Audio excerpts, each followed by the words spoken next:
کہ انتظار ایک ایسی حالت کا نام ہے کہ جب انسان موجودہ نامطلوب حالت سے، نامرغوب حالت سے رنجیدہ ہو جاتا ہے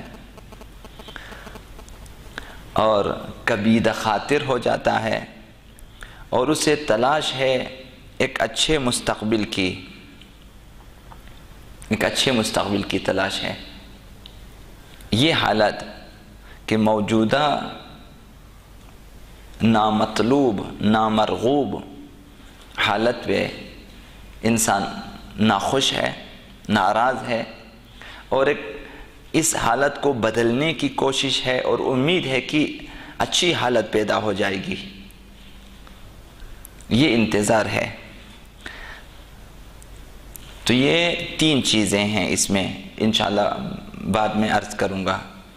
ایک، موجودہ حالت ناپسند ہے کہ جس حال میں ہم ہیں یہ خوشحال کنندہ نہیں ہے ہمارے لیے، جس وجہ سے بھی ہو، جن وجوہات کی بنا پر ہی کیوں نہ ہو، یہ حالت ہمارے لیے جو ہے خوشکن نہیں ہے، ہم ناراحت ہیں اس میں ہماری سعادت نہیں ہے، اس میں ہماری کامیابی نہیں ہے، اس میں ہمارے اوپر ظلم ہے، اس میں مختلف ہماری ترقی رک گئی ہے، ہم موجودہ حالت سے راضی نہیں ہیں، اور ایک اچھے مستقبل کی آرزو ہے کہ یہ حالات بدل جائیں، اچھے حالات پیدا ہو جائیں۔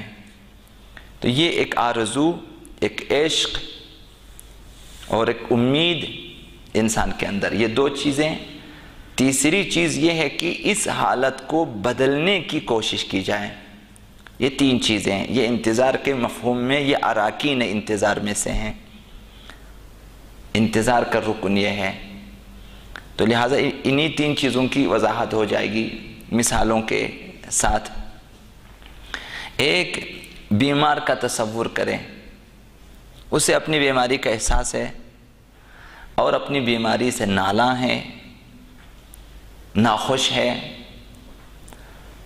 یہ ایک چیز، اور اسے امید ہے، آرزو ہے، چاہت ہے کہ صحت و سلامتی مل جائے اسے، یہ بیماری کی حالت ختم ہو جائے، تندرستی کی حالت اسے نصیب ہو جائے۔ یہ 2 چیزیں اس بیمار کے اندر ہیں۔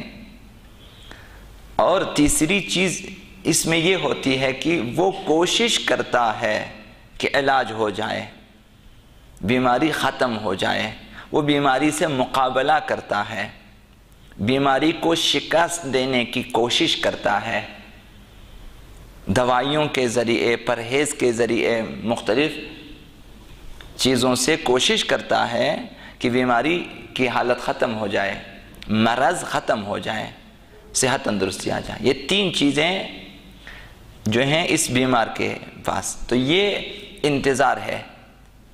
اصل انتظار یہ ہے کہ ایک بیمار کو صحت تندرستی کی آرزو ہے۔ ایک تاجر ہے، تاجر کی مثال، جو تجارت کرتا ہے، موجودہ جو تجارت کی حالت ہے، خاطر خواہ اسے فائدہ نہیں ہوتا، ترقی نہیں ہے، کساد بازاری ہے، اور یہ ناخوش ہے، اس حالت تجارت پہ ناخوش ہے۔ اب اسے آرزو ہے کہ اس کی تجارت چل جائے، اسے خاطر خواہ فائدہ ہو جائے، اور اس کی تجارت ترقی کرے، اور یہ اپنے اہداف کو حاصل کریں تجارت کو کامیاب بنانے کے بعد۔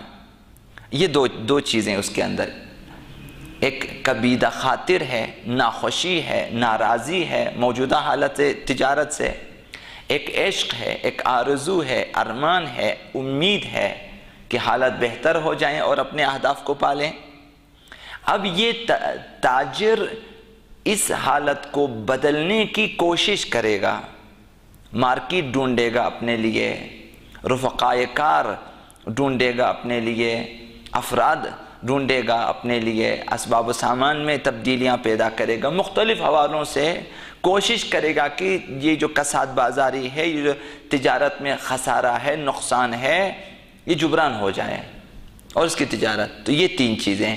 تو اس تاجر کو کہتے ہیں یہ منتظر ہے کہ تجارت اچھی ہو جائے. ایک بیمار منتظر ہے کہ صحت مند ہو جائے. تو انتظار میں یہ 3 چیزیں ہیں. تو انتظار یہ ہے کہ انسان میں 2 خاص حالتیں پائی جائیں. 2 خاص حالتیں. ایک یہ کہ اپنی موجودہ نامطلوب و نامرغوب اور ناموافق حالت سے رنجیدہ ہے. دوسری یہ کہ ایک روشن موافق مطلوب مرغوب حالت کا امیدوار ہے، آرزو ہے، عشق ہے، لگاؤ ہے، چاہت ہے، تمنا ہے اس کی کہ ایک مرغوب و مطلوب و موافق حالت پیدا ہو جائے اس کے لیے. لہذا تیسری چیز یہ ہے کہ اب یہ شب و روز کوشش کرتا ہے، شب و روز اس کی کوشش ہوتی ہے کہ یہ حالات ٹھیک ہو جائیں. رنجیدہ و نامرغوب و نامطلوب حالت سے نکل آئیں، مرغوب و مطلوب حالت کو ایجاد کریں. تو 2 حالتیں ہیں. ایک رنجیدگی ہے، کبیدہ خاطری ہے، ناخوشی ہے. ایک حالت امید و عشق و آرزو ہے. تیسری چیز تلاش و کوشش و جہاد ہے. ہمارے انتظار میں بھی یہ چیز ہونی چاہیے. جب تک انسان میں یہ 3 چیزیں پائی نہ جائیں اس وقت تک اسے یہ کہنے کا حق حاصل نہیں ہے کہ وہ کسی چیز کا منتظر ہے. کسی بھی چیز کا وہ منتظر نہیں ہے. صرف کبیدہ خاطر ہونا کافی نہیں ہے کہ اگر رنجیدہ ہو کے بیٹھ جائیں تو حالت نہیں بدل جائے گی. خدا نے آج تک اس قوم کی حالت نہیں بدلی. نہ ہو جس کو خیال آپ اپنے حالت کے بدلنے کا. جب تک انسان خود کوشش نہ کرے اس کی حالت تبدیل نہیں ہوگی. ان اللہ لا یغیر ما بقوم حتی یغیروا ما بانفسہم. جب تک اپنے آپ میں تبدیلی نہ لائیں اس وقت تک حالات تبدیل نہیں ہوں گے. تو یہ ضروری ہے کہ جب تک انسان میں یہ 3 چیزیں پائی نہ جائیں اسے یہ کہنے کا حق حاصل نہیں ہے کہ مجھے فلاں چیز کا انتظار ہے. کیونکہ جو شخص موجودہ حالت پہ راضی ہوگا، یعنی پہلی حالت اس میں موجود نہیں ہے، اسی حالت پہ راضی ہے کہ ٹھیک ہے اسی طرح سے چلیں، مجھے کسی اور حالت کی ضرورت نہیں ہے، ہم نے کچھ نہیں کرنا، یہی جو روٹی کپڑا مکان حاصل ہو رہے ہیں کافی ہے. تو لہٰذا اسے کبھی بھی روشن و تابناک مستقبل کی آرزو اس کے دل میں پیدا نہیں ہوں گی. کبھی بھی اسے امید نہیں ہے کہ حالات بہتر ہو جائیں، کیونکہ اصلا اسے انتظار نہیں ہے. وہ اسی حالت زار پہ، اسی حالت نامرغوب و نامطلوب و ناموافق پہ راضی ہیں. تو لہٰذا اسے بھی کسی چیز کا انتظار نہیں ہے. اگر بالفرض موجودہ خستہ نامطلوب حالت سے ناخوش تو ہے، لیکن اسے بدلنے اور مطلوب و موافق حالات کے پیدا کرنے کی آرزو نہیں ہے، تڑپ نہیں ہے، کوشش نہیں ہے، کوئی لائحہ عمل، کوئی منصوبہ بندی، کوئی ایسی چیز اس کے پاس موجود، صرف رنجیدہ ہے، تو اس سے بھی جو ہیں حالات نہیں بدل سکتے. یہ بھی منتظر نہیں ہے چونکہ یہ قیام نہیں کرتا، یہ کوشش نہیں کرتا. تب بھی اس شخص کو ہم کہیں گے آپ کسی چیز کے انتظار میں نہیں ہیں، آپ منتظر نہیں ہیں. یہ انتظار نہیں ہے کہ آپ صرف رنجیدہ ہیں، ناخوش ہیں، رو رہے ہیں، لیکن ٹھیک کرنے کی کوشش نہیں ہے. یہ 2 حالتیں جس قدر انسان میں مضبوط ہوں گی، 2 حالتیں، موجودہ حالت پہ ناخوشی اور بہتر حالت کی آرزو، جس قدر یہ 2 حالتیں مضبوط ہوں گی انسان میں، اسی حساب سے اس کی عملی زندگی میں تلاش و کوشش و جہاد و فعالیت میں تیزی آ جائے گی. اسی حساب سے جس قدر آرزو زیادہ ہے، انسان کوشش زیادہ کرتا ہے. جس قدر تابناک مستقبل کی آرزو ہے اسی حساب سے انسان کوشش بھی کرتا ہے. ہدف جس قدر عزیز ہے، جس قدر ہدف سے عشق ہے، مقصد سے لگاؤ ہے، اسی حساب سے انسان کی کوشش بھی بڑھ جاتی ہے. انتظار میں یہ چیز ہے. جو حالت اور اس کا احساس انسان کے وجود کی گہرائیوں میں اتر گئی ہو، اعضاء و جوارح سے اس کا اظہار ہو جاتا ہے. جب غم بڑھ جاتا ہے انسان میں تو اس کے اعضاء و جوارح سے غم کے آثار نمودار ہو جاتے ہیں. آنکھیں روتی ہیں، آواز بیٹھ جاتی ہیں، چہرہ سرخ ہو جاتا ہے یا کبھی پیلا ہو جاتا ہے، طاقت جواب دے جاتی ہے، کبھی انسان واویلا کرتا ہے، کبھی انسان کی چیخ نکل جاتی ہے.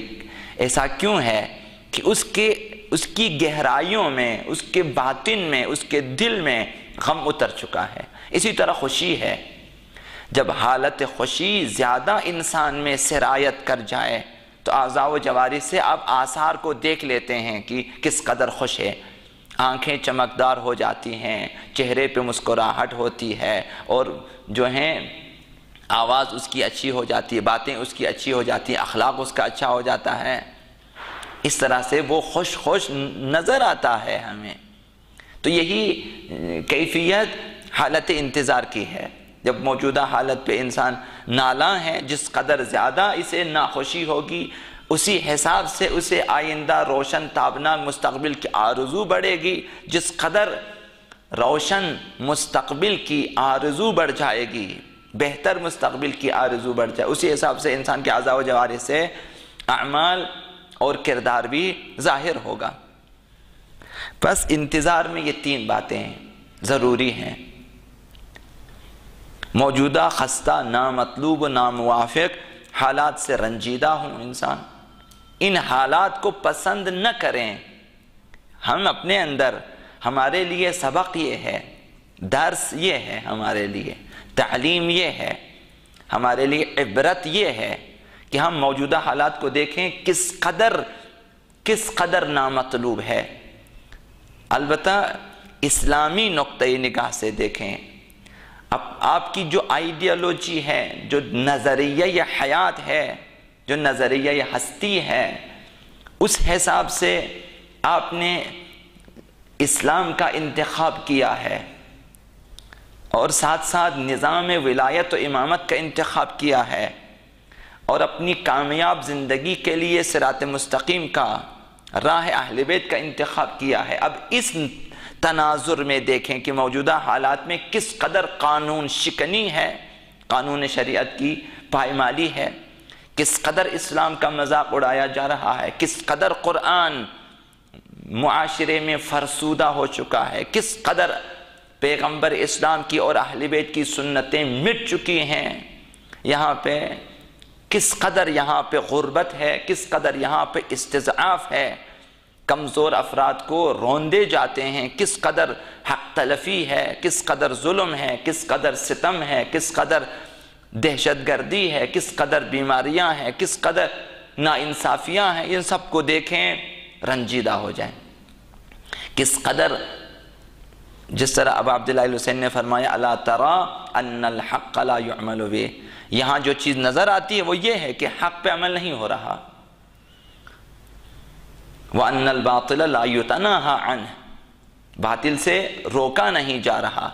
یہاں یہ حالت ہے. تو یہ حالت رنج آور ہے ایک انسان مومن کے لیے، ایک پاک ضمیر انسان کے لیے، ایک بیدار ضمیر انسان کے لیے، ایک صاحب ایمان کے لیے. یہ حالت رنج آور ہے، درد آور ہے اس کے لیے. اس کا جینا یہاں حرام ہو جاتا ہے. تو الدنیا سجن المؤمن، اہل بیت نے فرمایا کہ دنیا مومن کے لیے زندان ہے، پابندیاں ہیں، یہاں پہ سختیاں ہیں اس کے لیے. اب یہاں انسان شریعت کی، قانون الہی کی، انبیاء کی شریعتوں کی پائمالی، حقوق کی پائمالی، کمزور افراد کی پائمالی استضعاف دیکھتے ہیں، ناانصافیاں دیکھتے ہیں، لہو و لعب کی دنیا پھیلتی جا رہی ہے، ہم دیکھ رہے ہیں، فسادات پھیلتے جا رہے ہیں، دیکھ رہے ہیں کہ شیاطین دندناتے پھرتے ہیں، ہم دیکھ رہے ہیں، اور اسلام کا مذاق اڑایا جاتا ہے، ہم دیکھ رہے ہیں. تو یہ چیزیں رنجاور ہوتی ہے ایک مومن کے لیے. تو یہاں سے انتظار وجود میں آ جاتا ہے. اب ایک مومن کیا کریں ان حالات میں؟ بھاگ جائیں، خودکشی کریں. مومن کی شان نہیں ہے یہ کہ انسان بھاگ جائے ان حالات سے. چلیں کسی ملک میں کسی کونے میں جا کے جہاں یہ حالات نظر نہ آ جائیں، کسی گھر میں جا کے، کسی پہاڑ پہ جا کے بیٹھ جائیں، کسی غار میں جائیں، کچھ بھی نظر نہ آ جائیں. یہ منفی سوچ ہے. ایک مومن کے لیے یہ دنیا نقطۂ آخر نہیں ہے. یہاں ان حالات کو بدلنے کی کوشش کرتا ہے ایک مومن. تو ایک مومن دیکھتا ہے کہ یہ حالات ہیں اور روشن مستقبل کا تصور بھی ہے، خدا پر اعتماد بھی ہے، نصرت الہی پہ اعتماد اور بھروسہ بھی ہے، اور قیام کرنا بھی آتا ہے. وہ افراد کی تلاش میں ہوتا ہے کہ میرے ساتھ کچھ افراد مل جائیں، آ جائیں اور میرے ساتھ مل بیٹھیں، قیام کریں، تاکہ اس جو ہیں رنج آور حالت کو تبدیل کریں، بہتر حالت. تو لہٰذا موجودہ خستہ و ناموافق حالات پہ رنجیدہ ہونا یہ ایک رکن انتظار ہے، اور اچھے، موافق، مطلوب، مرغوب، پسندیدہ حالت کی آرزو، تصور اور عشق اور چاہت، یہ حالت. تیسری چیز یہ ہے کہ اس مطلوب موافق مستقبل کے لیے تلاش، کوشش، جہاد، عمل، کام، یہ تین چیزیں جب مل جائیں تو انتظار کے اراکین مکمل ہو جاتے ہیں. آج جو بھی انسان موجودہ انسانی معاشرے کی خستہ و خراب اور نامطلوب و ناموافق حالات سے رنجیدہ ہوگا، پریشان ہوگا، اسے معلوم ہوگا کہ یہ حالت اس وجہ سے ہے. آج دنیا کی حالت خستہ، نامطلوب، نامرغوب کس وجہ سے؟ اس وجہ سے ہے کہ انسان نے الہی برناموں پہ عمل نہ کیا. خداوند متعال نے جو برنامہ دیا ہمیں، ہمارے لیے جو لائحہ عمل دیا خداوند متعال، اس پہ عمل نہ کیا. شیطانی وسوسوں میں آ کر خواہشات نفسانی کی پیروی کی اور الہی احکامات سے سرپیچی کی. ایک مومن کو یہ معلوم ہے آج کہ حالت دنیا کی حالت کیوں ہوئی ہے. اس وجہ سے ہوئی ہے کہ انبیاء کو انسانوں نے قتل کیا، انبیاء کو اپنے ماحول سے، معاشرے سے دور بھگایا، ان کی نافرمانی کی، انہیں اپنا دشمن جانا، ان سے ہٹ کر اپنی حکومتیں قائم کی، اپنی پارٹیاں قائم کی، اور ان کے مقابلے میں آئے، جنگ کرنے کے لیے آئے، انہیں صفحہ ہستی سے ختم کرنے کے لیے میدان میں آئے.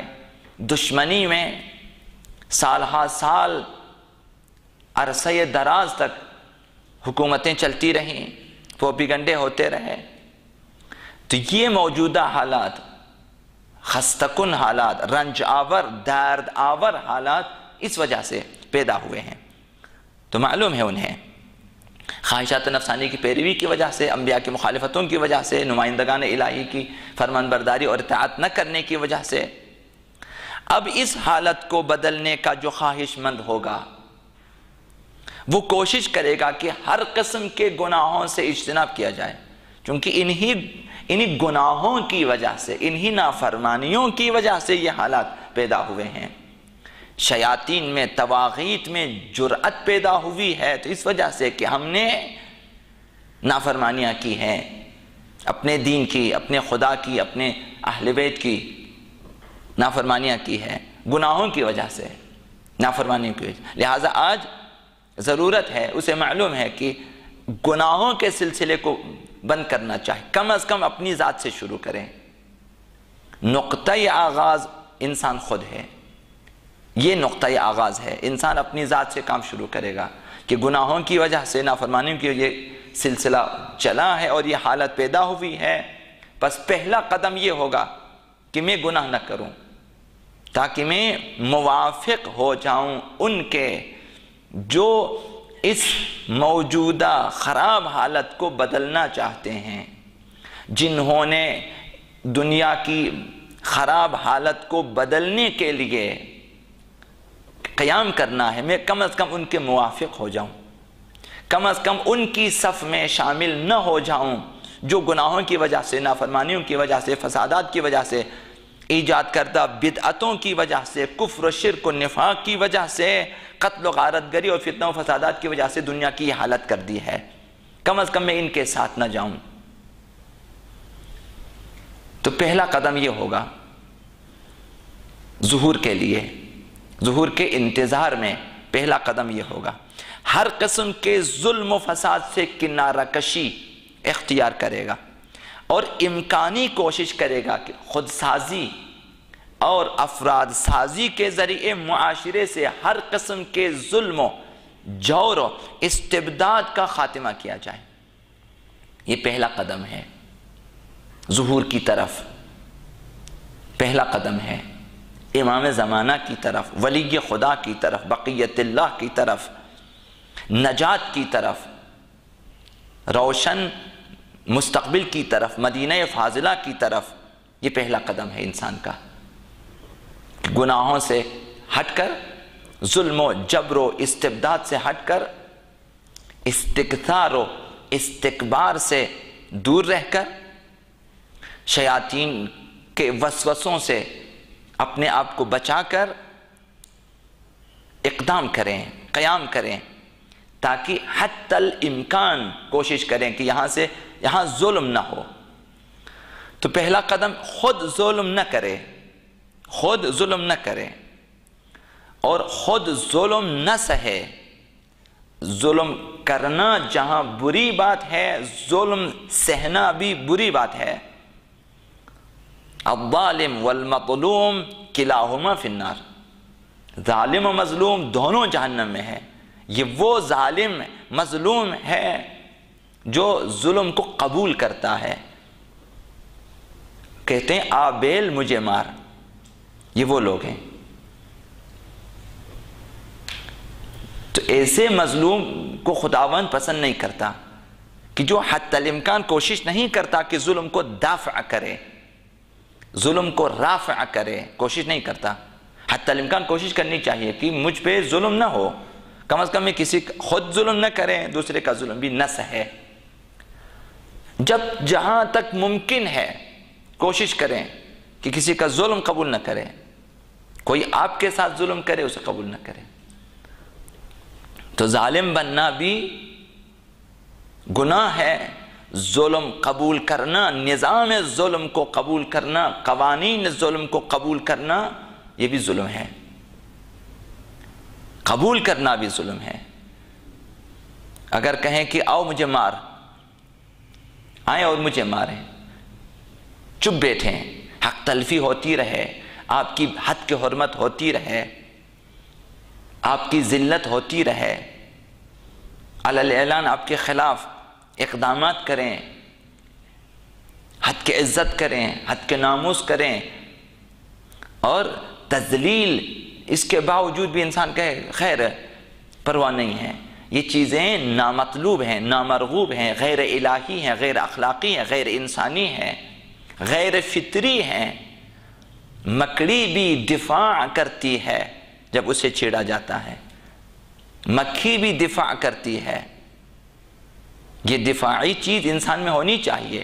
خداوند متعال نے غضب اس لیے انسان کے اندر رکھا ہے کہ غضب کا موقع یہ ہے کہ جہاں ظلم کرنا چاہے وہاں انسان اپنے غضب سے استفادہ کریں، غصے سے استفادہ کریں اور روکیں ظلم کو، کم از کم اپنے اوپر ظلم نہ ہونے دیں۔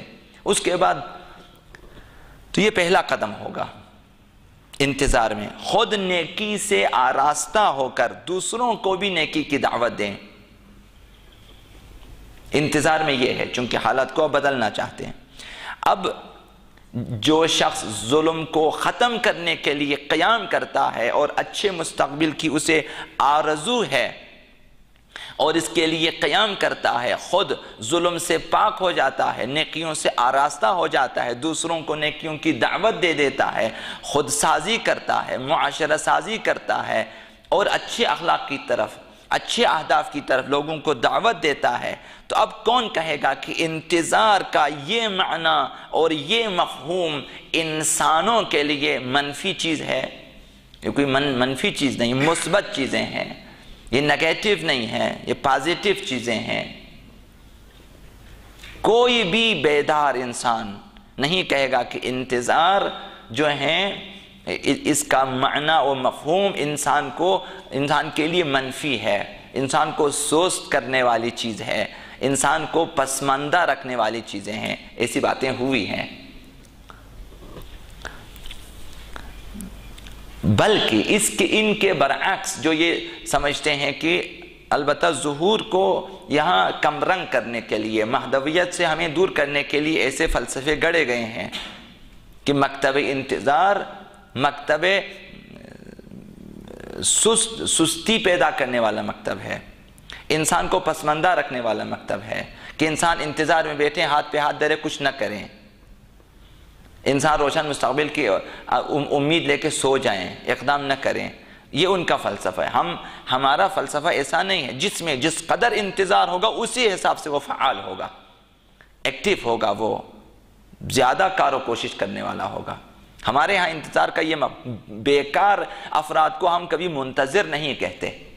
ہمارے ہاں انتظار کے فلسفے میں کام نہ کرنا نہیں ہے، غفلت نہیں ہے، پسماندگی نہیں ہے، سونا نہیں ہے، بیداری ہے، ہوشیاری ہے، عمل ہے، کام ہے، کوشش، جہاد ہے۔ ہمارے ہاں مکتب تشیع میں انتظار کا مفہوم یہ ہے، لہذا انتظار کا مفہوم ہمارے مکتب میں، مکتب تشیع میں انتظار کا مفہوم انسان کو ذمہ دار ٹھہراتا ہے۔ جو بھی منتظر ہوگا ظہور کا، یعنی دنیا کے بدل جانے کا، دنیا کے بہتر ہو جانے کا، دنیا کا انسانی معاشرہ الہی ہونے کا، اخلاقی انسانی ہونے کا جسے انتظار ہے، یہ انتظار انسان کو ذمہ دار بنا لیتا ہے۔ ذمہ دار بننا ہی انسان منتظر واقعی بنا دیتا ہے، کہ ذمہ دار بننا ہی، اور انتظار کو معنی عطا کرتا ہے اور فضیلت عطا کرتا ہے۔ یہی ذمہ داری، انسان ذمہ دار بن جائیں تو اس ذمہ دار انسان کا انتظار صحیح معنی میں انتظار ہے، اور اس کا انتظار فضیلت ہے۔ اور بلکہ احادیث میں آیا کہ افضل اعمال امتی، امت کے اعمال میں بہترین عمل یہی انتظار ہے، چونکہ انسان ذمہ دار ہے۔ لہذا اسی لیے انتظار ایک فضیلت ہے، نہ صرف ایک فضیلت ہے بلکہ بافضیلت عمل ہے، خود فضیلت ہے اور بافضیلت عمل بھی ہے۔ انتظار ایک عمل ہے، انتظار عمل ہے، کام ہے، کوشش ہے۔ افضل اعمال امتی، اگر کچھ نہ کریں پھر عمل نہیں ہے، جب عمل نہیں ہے تو کیسے کہہ سکتے بہترین عمل ہے جب عمل ہی نہ ہو۔ جو جس قدر ظہور کے لیے آمادگی رکھتا ہوگا، جس قدر اس عظیم انقلاب جہانی کے لیے تیاری کر چکا ہوگا، اپنے آپ کو آمادہ کر لیا ہوگا، اسی حساب سے وہ انسان فضیلتوں کے مرتبوں پہ فائز ہوگا۔ تیاری اور آمادگی عمل سے ہوتی ہے، خود سازی سے ہوتی ہے، زمینہ سازی سے ہوتی ہے تیاری۔ جس انسان نے ظہور کے لیے جس قدر تیاری کی ہے، اسی حساب سے اس کا انتظار بافضیلت ہے، اسی حساب سے وہ انسان منتظر فضیلت کے مرتبوں پہ اور مقامات پہ فائز ہے۔ جو جس قدر زیادہ اسی حساب سے اس کا مرتبہ بھی بلند ہے۔ اب انتظار کے سلسلے میں بہت ساری باتیں آئیں گی۔ بعض لوگوں کو مجاہد کا درجہ دیا گیا ہے، بعض لوگوں کو شہید کا درجہ دیا گیا ہے، بعض لوگوں کو ان کا درجہ دیا گیا ہے جو پروانوار شمع رسالت کے گرد گھومتے ہیں اور خیمہ پیغمبر میں ہیں۔ بعض لوگوں کو جو ان شہیدوں کا درجہ دیا گیا جو شہدائے بدر و احد ہیں، عالم اسلام کے وہ جو عظیم جنگیں ہوئی ہیں ان کے وہ مقام ہے، تو یہ اسی آمادگی کے حساب سے ہے، اسی جانکاری کے حساب سے، کس قدر اسے علم و آگاہی ہے، کس قدر عرفان و معرفت ہے اس کے پاس ظہور کے سلسلے میں، اور کس قدر اسی حساب سے اس نے آمادگی اور تیاری حاصل کر لی ہے، اپنی ذات میں کس قدر آمادہ ہے اور اپنے ماحول میں کس قدر اس نے زمینہ سازی کی ہے، ظہور کے لیے فضا قائم کیا ہے، افراد اس نے تیار کیا ہے، کس حد تک اس نے مسئلہ مہدویت اور مسئلہ ظہور پہ کام کیا ہے اور معاشرے میں اس کا چرچا کیا ہے، اسی حساب سے اسے فضیلتیں حاصل ہیں۔ انسان کے مراتب آمادگی کے حساب سے روایات میں اس کے انتظار کی فضیلت و عظمت بیان ہوئی ہے۔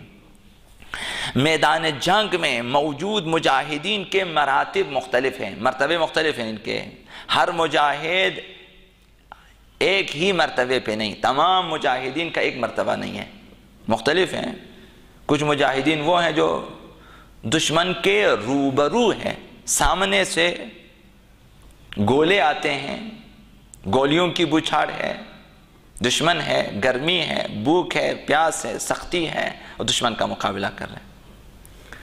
کچھ وہ ہیں جو بالکل مقابلے میں تن بتن لڑ رہے ہیں ان کے ساتھ، کچھ وہ ہیں جو پیچھے انتظار میں ہیں، جو ان کو جو ہیں مدد پہنچانے کی، ان کی مدد کے لیے ان کے پیچھے کھڑے ہیں، کچھ وہ لوگ ہیں جو ان کے لیے کھانے پینے کی اشیاء وغیرہ فراہم کرتے ہیں، کچھ وہ ہیں جو نیچے بیٹھے ہوئے آفیسز میں ان میں بیٹھ کر خالی فون پہ بات چیت کر رہے ہیں، انہیں کہہ رہے ہیں کہ ادھر سے حملہ کریں تو ادھر سے، ہر کسی کا ایک اپنا مقام اور اپنا وہ ہے، تو ہر مجاہد مساوی نہیں ہے۔ اب اسلامی جنگوں کا تصور کریں تو کچھ وہ مجاہدین ہیں جو پیغمبر اسلام کے ساتھ سراپا تسلیم امر ہیں، مسلح آمادہ پیغمبر اسلام کے ساتھ کھڑے ہیں کہ حکم رسول کے منتظر ہیں کہ بلا چون و چرا اطاعت کیا جائے، وہ آمادہ ہیں، میدان میں بیچتے ہیں، لڑنے کے لیے بیچتے ہیں، پیچھے رکھتے ہیں، سراپا تسلیم امر رسول ہیں۔ کچھ ایسے فدائی ہیں، کچھ لڑنے کے شوق میں جنگ لڑنے کے لیے آمادہ ہو رہے ہیں، تیار ہو رہے ہیں، تلوار سیقل کر رہے ہیں، تیر تیار کر رہے ہیں، نیزے تیز کر رہے ہیں، گھوڑے تیار کر رہے ہیں، نعل بندی ہو رہی ہے، کچھ لڑنے کے شوق میں، اور کچھ میدان جنگ میں کھڑے ہیں، لڑ رہے ہیں دشمنوں کے ساتھ، کچھ مجاہدین وہ بھی ہیں، کچھ جنگ میں مصروف ہیں، تلوار چلا رہے ہیں، خون بہا رہے ہیں، سر کٹا رہے ہیں، نیزے کھا رہے ہیں، جہاد کر رہے ہیں، وہ لڑ رہے ہیں ان کے ساتھ، اور کچھ وہ بھی ہیں جو لڑ چکے ہیں، شہید ہو چکے ہیں، سر دیے ہیں، خون دیے ہیں، خون میں غلطاں ہیں، وہ انہوں نے اپنا کام کر دیا ہے۔ کچھ اس قسم کے ہیں۔ انہی مراتب کی بنا پر جنگ میں موجود مجاہدین کے ثواب میں بھی فرق ہے، ہر کسی کو ایک جیسا ثواب نہیں ملتا، درجات سب کے مختلف ہیں۔ یہی صورتحال آج ظہور آغا امام زمان اجل اللہ تعالی فرجہ الشریف کے انتظار میں رہنے والوں کا ہے، یہی اختلاف ان میں بھی ہے، مختلف مقامات، مختلف درجے، مختلف ثواب ان کے لیے ہے۔ وہ ایک عالمی انقلاب کی امید میں ہے جس کے بعد دنیا امن و سکون کا گہوارہ بنے گی اور ظلم و جور و ستم کی تاریکیاں چھٹ جائیں گی، ختم ہو جائیں گی۔ اب اس امید میں، اس انتظار میں ہیں سب منتظران امام زمان، سب اس انتظار میں ہیں، حکومت الہیہ قائم ہو جائے گی، دنیا امن کا گہوارہ بن جائے گی، ظلم و ستم کا خاتمہ ہو جائے گا، تمام فرعونوں کی شکست ہو جائے گی، تمام شدادوں کا خاتمہ ہو جائے گا، تمام یزیدیوں سے جو ہے انتقام لیا جائے گا اور ان کا حساب کتاب ہوگا، تمام شیاطین کی شکست ہو جائے گی، اس طرح سے کفر و شرک و نفاق کا خاتمہ ہو جائے گا، اس انتظار میں ہے۔ اب اس انتظار میں سب شریک ہیں، تمام مجاہدین۔ اب جس میں جتنی آمادگی ہے اور جذبہ فداکاری ہے، شوق شہادت ہے، عزم و استقلال ہے، جس میں جس قدر اس مقصد کے لیے، اس ہدف کے لیے شوق شہادت ہے، شوق عمل ہے، شوق جہاد ہے، تیاری ہے، اسی حساب سے اس منتظر کا انتظار بافضیلت ہوگا اور تعمیری ہوگا، اسی حساب سے اسے فضیلت، ثواب اور مقام و مرتبہ حاصل ہوگا تیاری کے حساب سے۔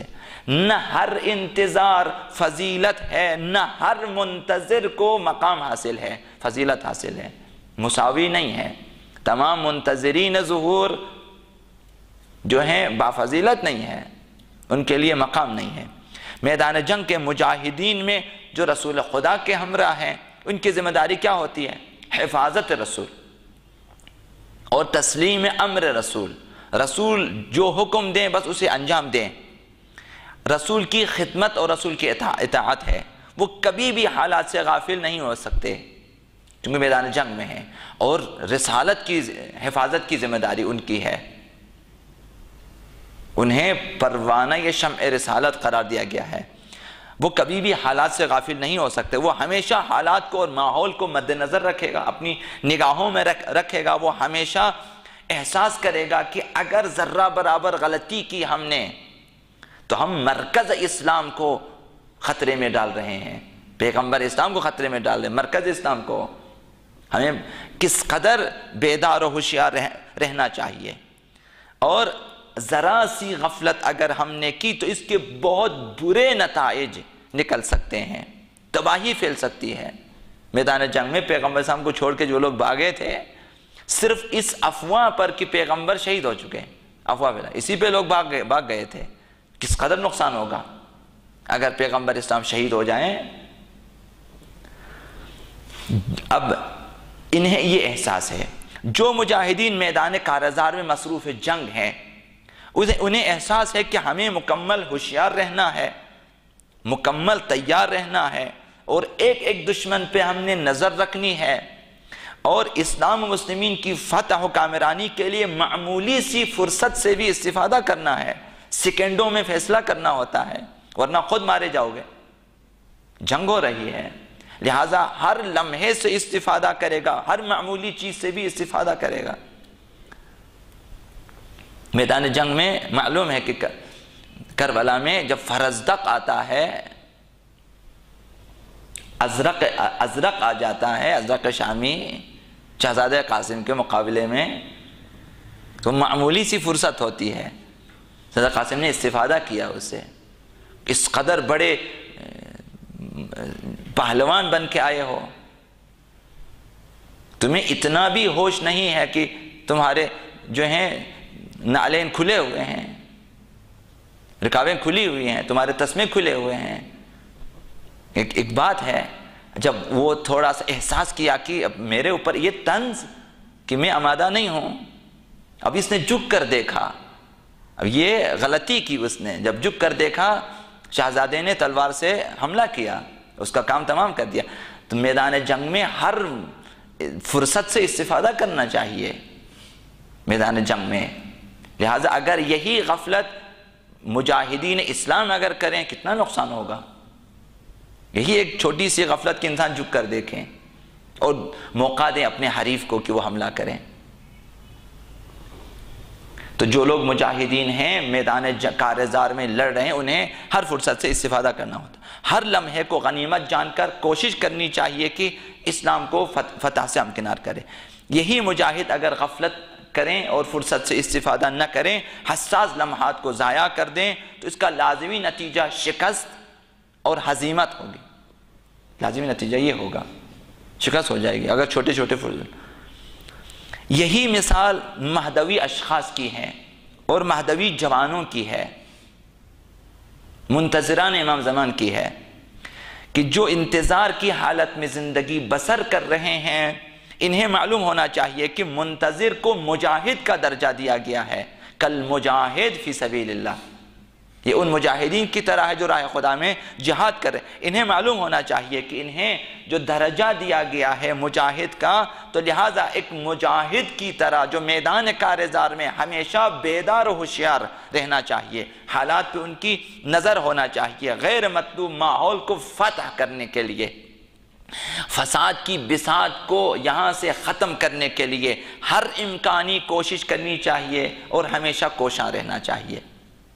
اس وجہ سے انہیں مجاہد کا درجہ گیا۔ ایک مجاہد جس طرح بیدار اور ہوشیار اور ہر لمحے سے استفادہ کرتا ہے تاکہ اسلام مسلمین کو فتح و کامرانی سے ہمکنار کرے، اسی طرح ایک منتظر واقعی امام زمان علیہ السلام کو بھی چاہیے کہ ہر فرصت سے استفادہ کریں، شفاعِ قدر سے استفادہ کریں، شفاعِ جمعہ سے استفادہ کریں، صبح جمعہ سے استفادہ، ہر مناسب موقع سے استفادہ کریں، ہر مناسب حالت سے استفادہ کریں تاکہ جہاں تبلیغ و نشر و اشاعت وغیرہ وغیرہ کے کام ہو جائیں، تاکہ معاشرے سے فسادات کا خاتمہ ہو جائے، مہدویت کا پرچار ہو جائے، لوگ ظہور کے لیے آمادہ ہو جائیں۔ جس طرح ممکن ہے تبلیغات کے ذریعے، نشر و اشاعت کے ذریعے، کلاسوں کے ذریعے، محافل و مجالس کے ذریعے، اشعار کے ذریعے، جس طرح ممکن ہے استفادہ کرنا چاہیے، چونکہ آپ مجاہد ہیں میدان میں، ایک مجاہد کی جو ہے ایک مجاہد کا مقام ہے آپ کا، استفادہ کریں تاکہ موجودہ حالت کو بہتر کرنے کی اپنی بساط کی حد تک کوشش کریں تاکہ آپ کا انتظار بافضیلت ہو اور آپ منتظر واقعی ہو۔ لہٰذا انسان اسی وقت میدان جنگ میں ایک بہادر ثابت ہوگا جب باطنی اور روحانی طور پر اس میں شجاعت پائی جائے۔ لہٰذا اپنے اندر شجاعت پیدا کریں۔ اگر اندر سے شجاعت نہ ہو، ظاہراً ہم ایسے ہی جو ہے نعرے مارے لگا دیں، جب آمنا سامنا ہوگا پھر ہم بھاگ جائیں گے۔ لہٰذا اپنے اندر واقعاً شجاعت پیدا کریں کہ اگر ظہور ہو اور اگر مجھے بلایا جائے کہ کوئی بھی کام میرے لیے ناممکن نہیں ہونی چاہیے، میں بولے مجھے ڈر لگتا ہے میں نہیں جاؤں گا، اپنے اندر پیدا کریں۔ لہٰذا مہدوی اہداف کے لیے، ظہور کے اہداف کے لیے ایک منتظر امام زمان کو چاہیے کہ ہر لمحے سے اور ہر فرصت سے استفادہ کرے۔